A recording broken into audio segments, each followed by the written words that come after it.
নাক গলানোর কোনো দরকার নাই।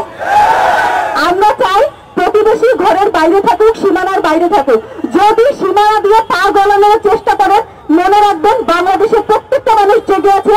বাংলাদেশের প্রত্যেকটা মানুষ রক্তের একটা বিন্দু থাকা পর্যন্ত দিল্লির আধিপত্য মেনে নেবে না, নেবে না, নেবে না।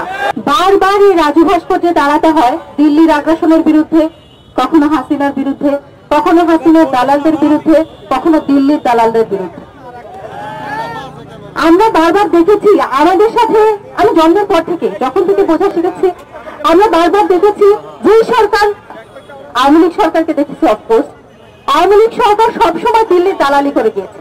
সবসময় আমাদের সমুদ্র বন্দর ভাড়া দিয়েছে, ভাড়া দেয় না, বন্ধক রেখেছে আমাদের সমুদ্র বন্দর। তার পরিবর্তে শুধুমাত্র দালালি করে দিয়েছে। আমাদের সাথে না তাদের প্রতিবেশীর সম্পর্ক ছিল কখনো, না তাদের রাষ্ট্রের সাথে রাষ্ট্রের যে সম্পর্ক থাকে তা ছিল।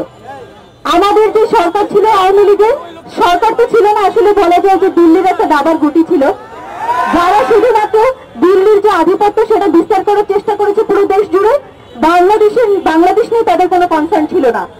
আপনারা দেখেছেন বছরের পর বছর সীমান্ত হত্যা হয়েছে, কখনো আমরা চোখে চোখ রেখে বিচার চাইতে পারিনি। আপনি শুধু সীমান্ত হত্যা না, এই যে আমাদের সাথে যে অসম সম্পর্ক ছিল ভারতের, এরপরে শহীদ হয়েছে আবরার ফাহাদ। শুধুমাত্র বাংলাদেশ থেকে ইলিশ যায় ভারতে দান হিসাবে, উপহার হিসাবে, আমরা কিন্তু রপ্তানি করি নাই, উপহার হিসাবে ইলিশ যায়। এইটা নিয়ে একটা পোস্ট দিয়েছে বাংলাদেশের যে অসম পানি বন্টন, এটা নিয়ে পোস্ট দিয়েছে শুধুমাত্র একটা ফেসবুক পোস্টের জন্য। দিল্লির ক্ষমতা বাংলাদেশে এত বেশি ছিল, একটা ফেসবুক পোস্টের জের ধরে একটা মানুষের প্রাণ নিয়ে নিয়েছে।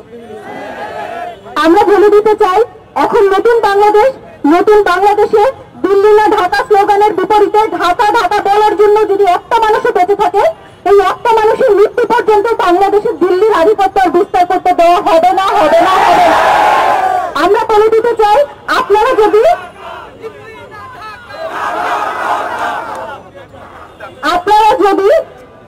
মনে করে থাকেন যে বাংলাদেশ নতজানু হয়ে থাকবে, বাংলাদেশ আগের মতো আছে, আপনারা ভুল করছেন।